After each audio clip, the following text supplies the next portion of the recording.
think about people's wrinkles, and I think it's beautiful, and that every part of your body tells a story. And I think about people's who are 100 and their feet, and how their feet have carried them, and where they've taken them, and their hands, and all that they've seen. And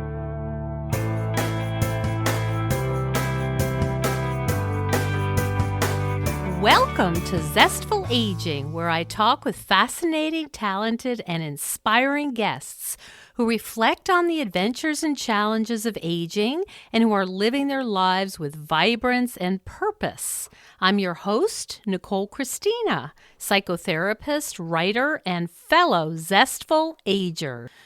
I want to invite you to my brand new free webinar, Zestful Aging. Here's how you do it. You can sign up at NicoleChristina.com. And as always, I appreciate your feedback. I hope you enjoyed my conversation with Carrie Hannon, super expert on entrepreneurship, careers, and finance for folks middle age and beyond. Next week, I'm going to be speaking with John Graham. John has been a global leader for the past 5 decades. Well, I have my Jack Russell Terrier Sparky right beside me and my coffee in my hand. So let's begin. Today we're joined by professional photographer Anastasia Pottinger. In her first book, 100, What Time Creates, Anastasia uses light, shadow, talent, experience, and her intuitive perspective to capture the strength, endurance, and uncommon and often overlooked inherent beauty exclusive to women and men who have lived 100 years or more.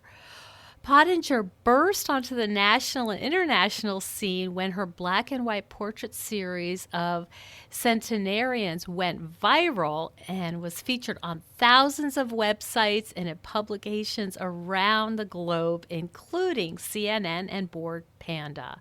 The series continued to grow and soon became the book 100, What Time Creates. Welcome to the show. thanks for having me. That sounds pretty exciting, doesn't it?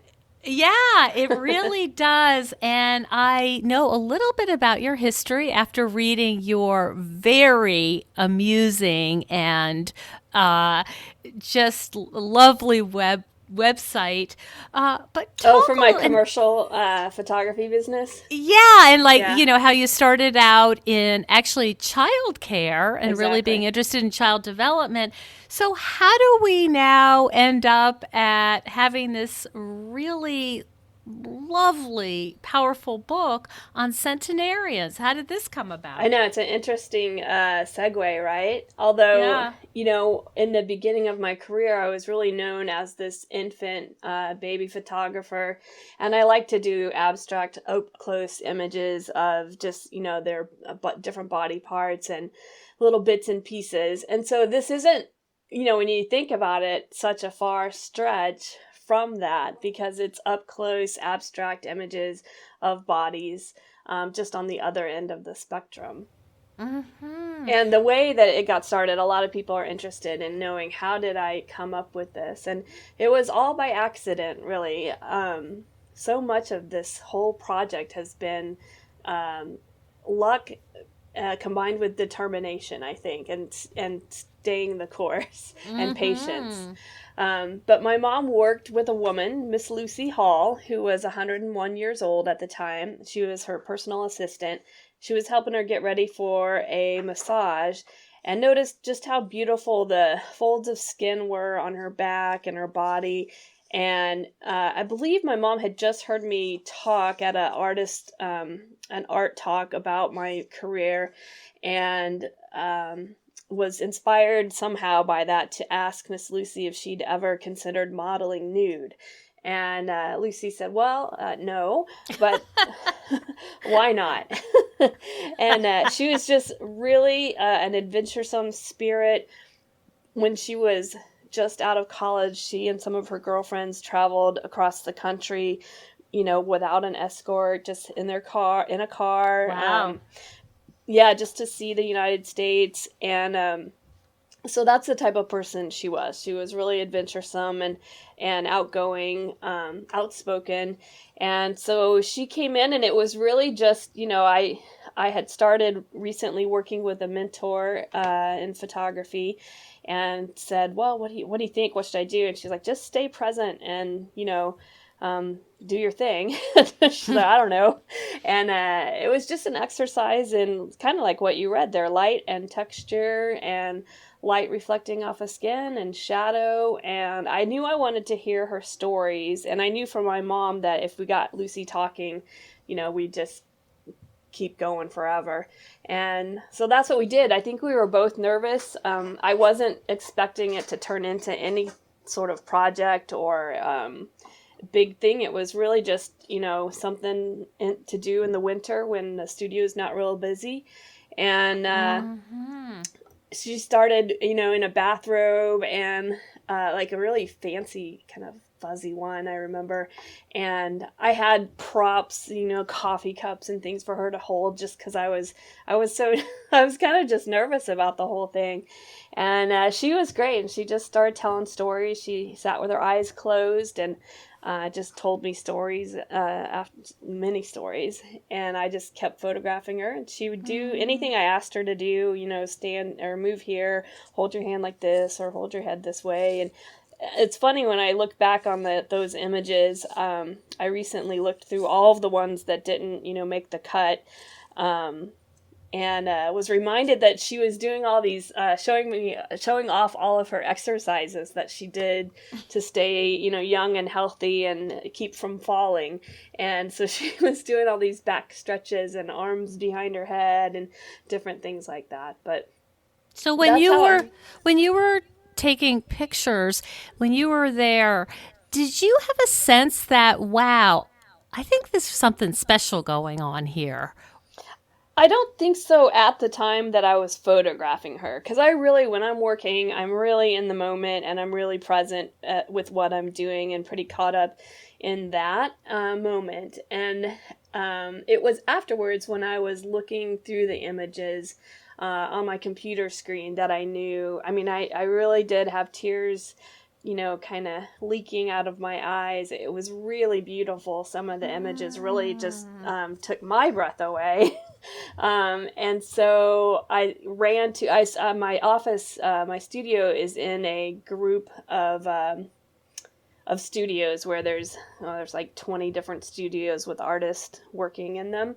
And so I ran over to my neighbors and I said, look, you have to see these images. Oh. And so we were all really, excited. And I knew I hadn't seen anything like it out in the photography world yet. So I thought, wow, this is something special. And I'm guessing, not being a photographer, but just appreciating photography, that this would not have the same kind of impact had it been in color. Oh, yeah, I don't think so. I don't think so. I think because I'm really drawn to black and white. Most of the work that I show in the fine art world is black and white, just because that's what I'm really drawn to. But yeah, I don't think it would be the same. I think it's more emotionally impactful in black and white. And so after Lucy, you saw these, you were brought to tears, you showed your friends, and then what happened next? And then I started entering them. At that time, I was really interested in entering many, many national and international competitions. I was just doing that a lot at that time. And so I entered a couple of the images and in several different competitions and picked up, prizes across the country. And that was really exciting and great. And one of the I'm trying to remember now. One of the competitions was in New York, and I won a portfolio review.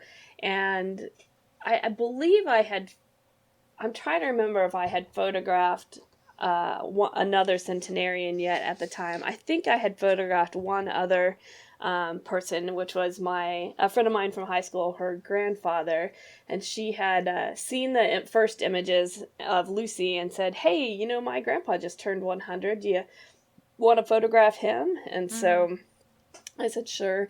And so I had these two models, but then when I won this portfolio review, I thought, well, I've got to quickly find a couple more people because I don't think this is enough for a portfolio. So I ran around and found a couple more, photographed them, and how does one do that? How does one find a centenarian? How does one, at that time, it was, interestingly enough, it was a little harder. This last round, I found a bunch really fast. But at that point, I think I just used Facebook and email lists and asked people to, on my website, if they saw the images, if they, knew anybody over the age of 100 that they could recommend. Lucy and my mom, cornered one of the guys from the retirement home where she lived, and so I photographed him, and the fourth one came from a friend of a friend who heard about it, so. I see. So how does looking at a 100-year-old body affect the way you may think about your own body? I think I appreciate, I don't know, I haven't been asked that, I don't think. I appreciate my body more, and I feel like I think about people's wrinkles, and I think, I think it's beautiful, and that people, I hate the phrase "you've earned them," but, to some degree that's true, and every part of, your body tells a story, and I think about people who are 100 and their feet, and how their feet have carried them, and where they've taken them, and their hands, and all that they've seen and done, but I don't know that I've incorporated it too terribly much into what I think about, I don't know, myself or my own body. I don't know. I'm almost 50 and I'm trying to not care too much about the wrinkles on my face, but we'll see. So you've obviously received a lot of praise and recognition from the book. Are you now known as the photographer of aging bodies? Is that now your reputation? I don't know. I'm not sure. Have I reached enough people to be known as that? I suppose, yeah. When I meet people, certainly in my hometown here where I live in Missouri, people say, "Oh yeah, you're the one who's doing the old people." Or if I meet a new person, sometimes even just, a doctor or somebody, and I might say I'm a photographer, and then they might go, wait a minute, your name sounds familiar. And I say, well, yeah, you've probably seen this. And they don't realize, that it's me. Or I would love to be known as the person who, photographs centenarians or aging bodies. What's it been like for you to get this level of recognition? Well, it's pretty exciting. I'll have to say, seeing it when it went viral, which was about 4 years ago, I believe, 4 or 5, and that was just a crazy sensation. I'm not sure if you've ever had an experience like that, but it's totally out of your control, and it just, is like the story about a grain of rice where, one multiply it by, 1, and then you multiply it by, it just keeps growing and growing and growing. Exponentially. And, exponentially. And pretty soon you have no idea, and it's, been all over the globe, and really the only way to track it, it was hard to keep track of, honestly.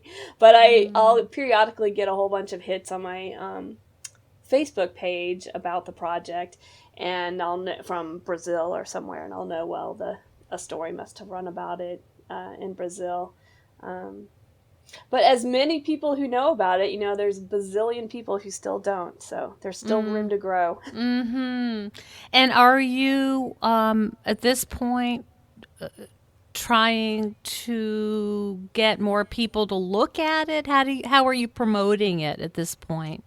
Yeah, so the publisher that I use is a really small press, and we don't have a ton of money to promote or, go on a book tour or anything. So we're getting the word out by there's a lot of different people who've written stories across the globe again about it. My Modern Met, different people like yourself interviewing, and hopefully I'll be able to travel. I promised everybody that I photographed in San Diego that I would come back with the book, so I'll be heading out there this spring and hopefully get some more speaking engagements. I love when I'm asked to speak to an audience in either the education field, the art field, social work, anybody who works with people who are aging.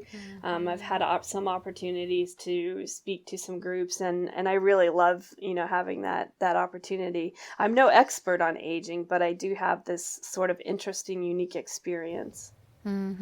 Have you had to endure questions that you felt were ageist or disrespectful towards people who are older? Um, I probably more than anything, I've read comments that might be disrespectful. I recently had an interesting conversation with an older gentleman at my studio who came by and was looking at the book and looking at some of the images I have up. And he said, the one that was really took off and got the project going is the one that's titled What Time Creates. And I don't know if you have the book in front of you, but it's an image of a woman. It's just her torso, her breasts on her stomach, and it looks like it could be a blanket, but it's her stomach. And you may not know, you're like, are those tree roots? Is it, sand dunes? And then you look closely and you realize, oh no, it's a woman's body. And he thought it was, he really wouldn't give up the thought that he thought I was being disrespectful and that it was sort of gawking, or he thought that was too personal. And I really couldn't convince him otherwise that, most people who see the images have a reaction that's emotional in, a touching way, or a way like that reminds them of their parents or their grandparents, or, somebody that they've known or that they loved, sitting with their grandpa and just feeling his hands and, playing with his skin and things like that. But I haven't had too many people to my face, talk about that feeling like it was disrespectful or anything. And my goal was absolutely not to be, I didn't want it to be a voyeuristic feeling. I feel like it's very much a fine art feeling when you look at the images versus, oh, this is just my opportunity to have a look at some nude centenarians. And most of them weren't nude. There was only really one who got completely nude, and then others that, were more or less nude, and some that weren't nude at all, just had all their clothes on. What was the reaction of your models when they saw these photos? Well, I think so. Lucy really loved them, and really, in the very beginning, she said she just didn't want to be identifiable. And that lasted for about 10 minutes after she saw the photos and the reaction, and she loved it. She loved talking to people about it, and then the other models, so I always sit down and show them images before we take pictures, and we talk for a while. And some of them thought, well, it's not my thing, but okay, I'll participate, because I think, it's important to not stigmatize older people, and to not, why are we afraid to look at this?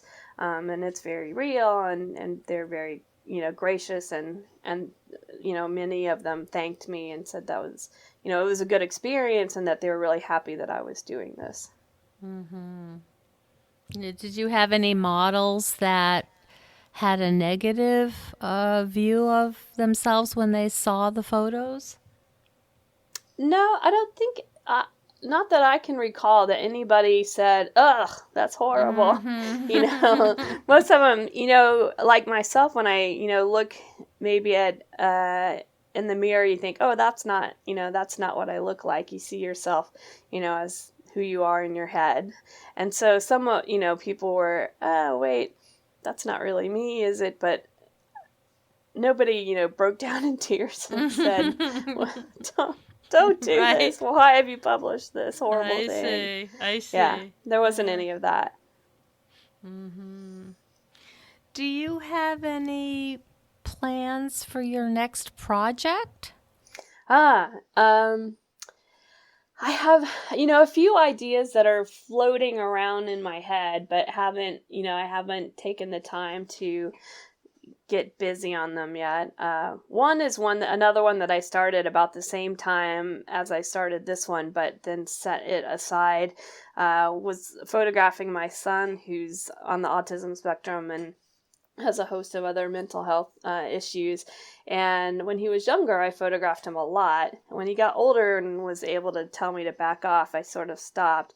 And just recently we had a conversation about it, and I said, do you want to work with me and, collaborate on something? And he said he was very excited about that and said, yeah, he'd love to do that. So we may start talking about, what can we do together. How old is your son? He's 14. Mm-hmm.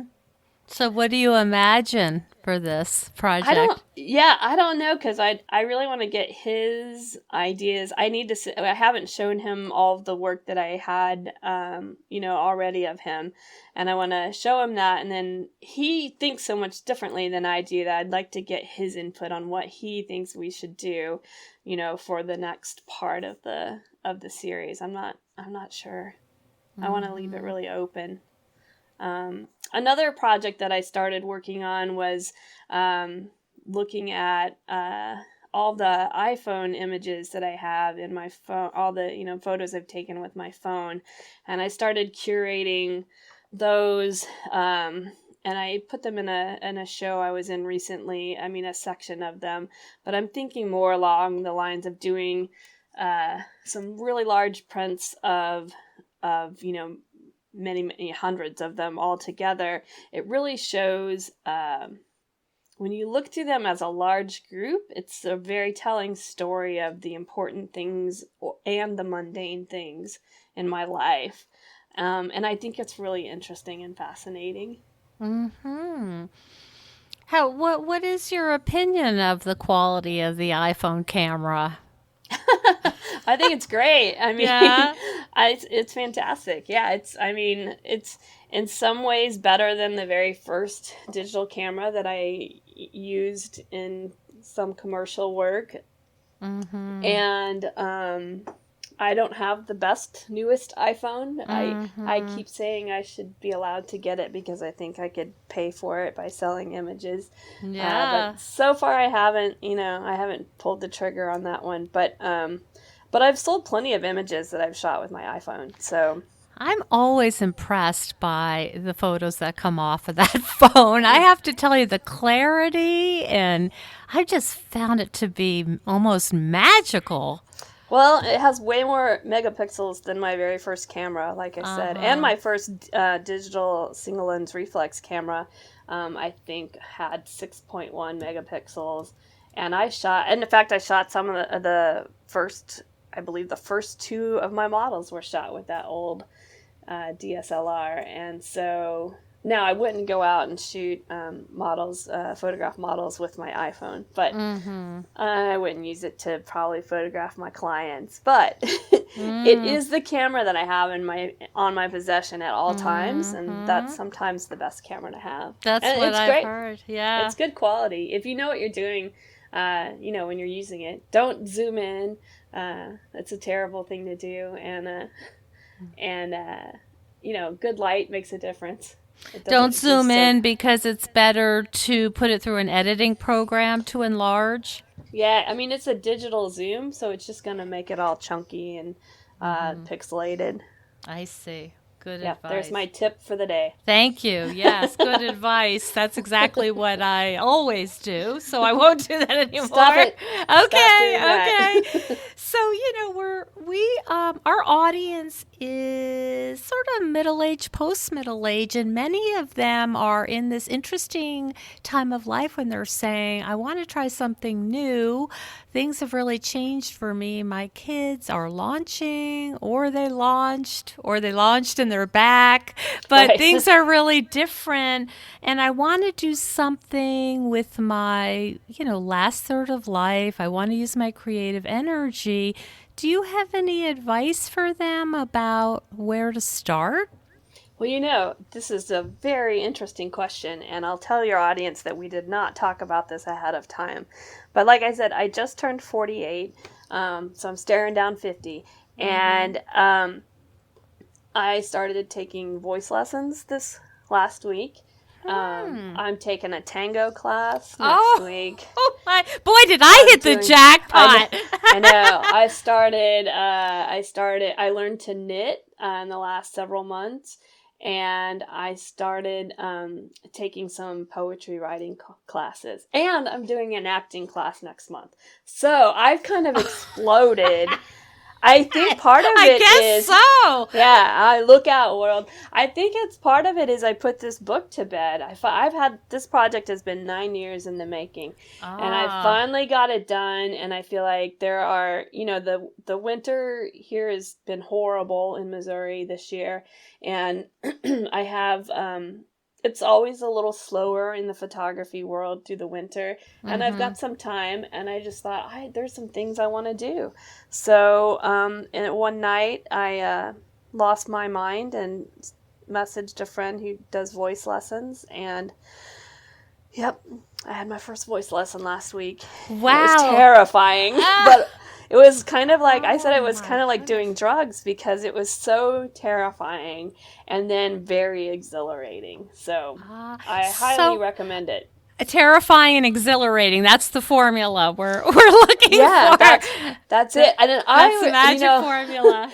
look for your community art leagues. There's got to Okay. be art organizations in town that I know. Mm. I'm on the board of our Columbia Art League, and we have tons of classes from beginners through advanced where people can come Mm-hmm. and take, just finding some form of expression. And you don't have to be good at it, but just doing it can be really rejuvenating and exciting, and I feel more engaged with my body and the world and the community around me when I do stuff like that. So, had you always wanted to sing and it just was sort of dormant and then now you have time? Is that, or did it just kind of occur to you? I think I'm a terrible singer, although, so she said I could hold a pitch, and that was good, and I wasn't as horrible as I thought I was. But I no, I hadn't always wanted to sing. Like, it's not always been a dream of mine. I would like to be able to sing confidently, I guess. There are other Mm-hmm. things, like I've always felt like, oh, I'd love to be able to act and do some community theater. So, now that I've launched one, and I have one who doesn't need us so much anymore. So, yeah, as the kids get older, you're able to definitely do more of those things. And I've always Mm-hmm. wanted to feel comfortable dancing, so we have these tango lessons coming up.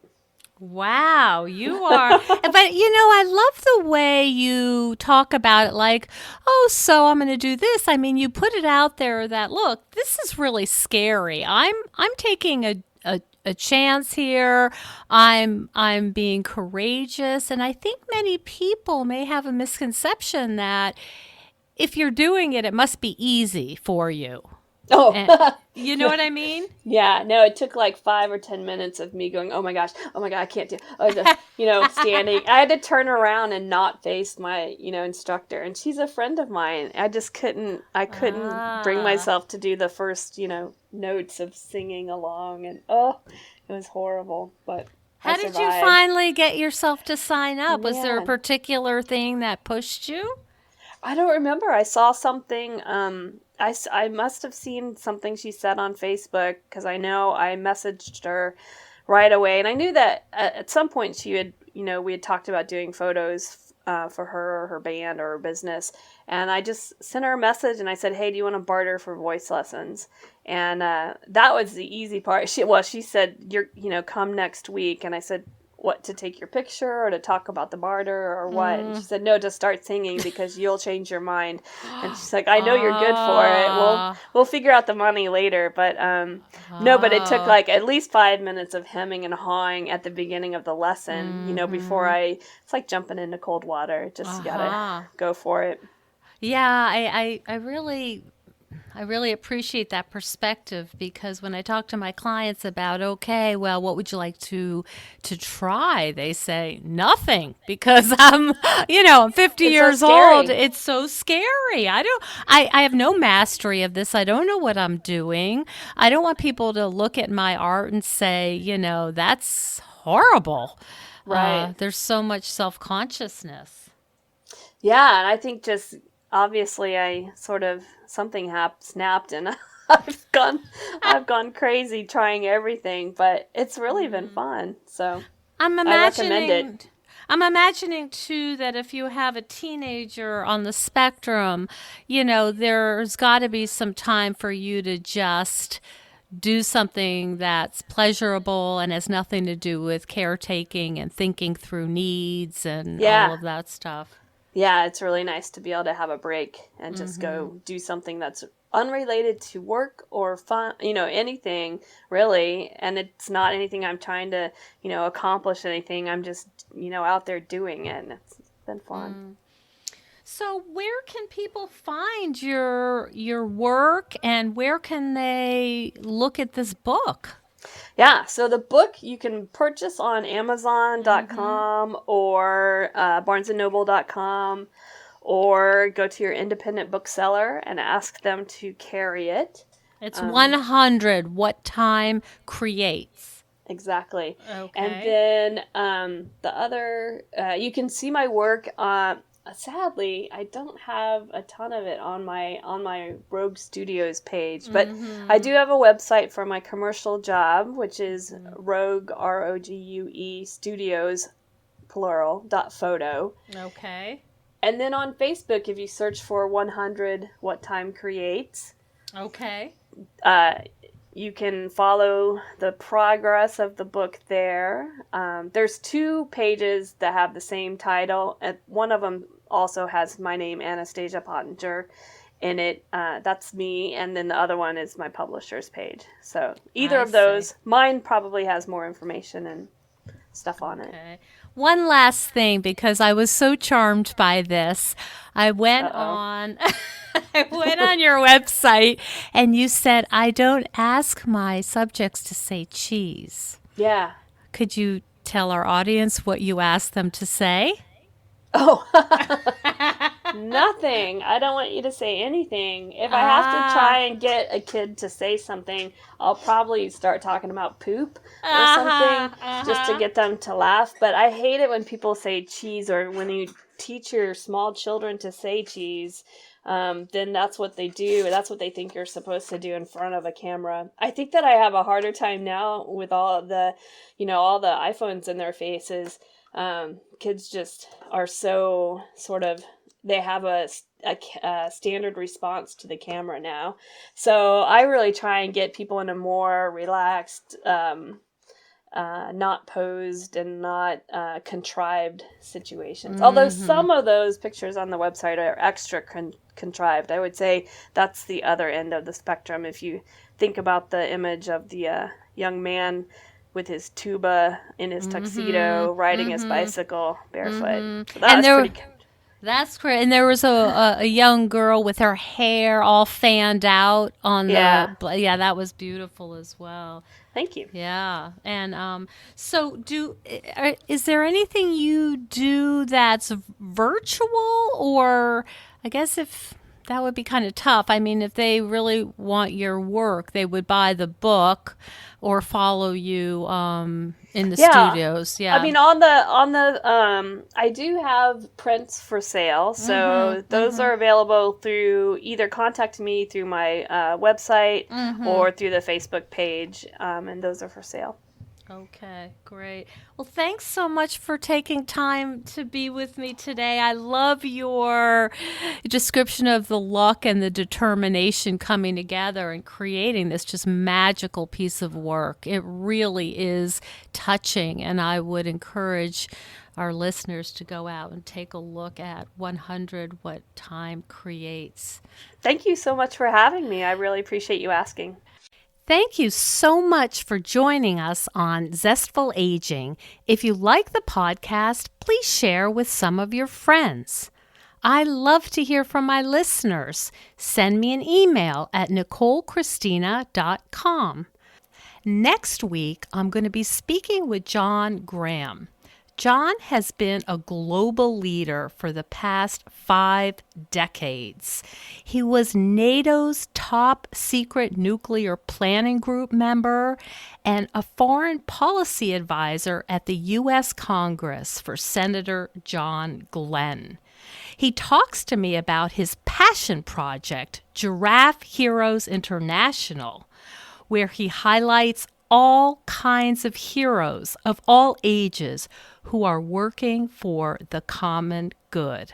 I hope you'll join us. And please consider becoming a patron of the show. You will get access to exclusive bonuses, and you will be part of the Zestful Aging community. Keep us going strong. Go to patreon.com/zestfulaging. See you next time for another episode of Zestful Aging.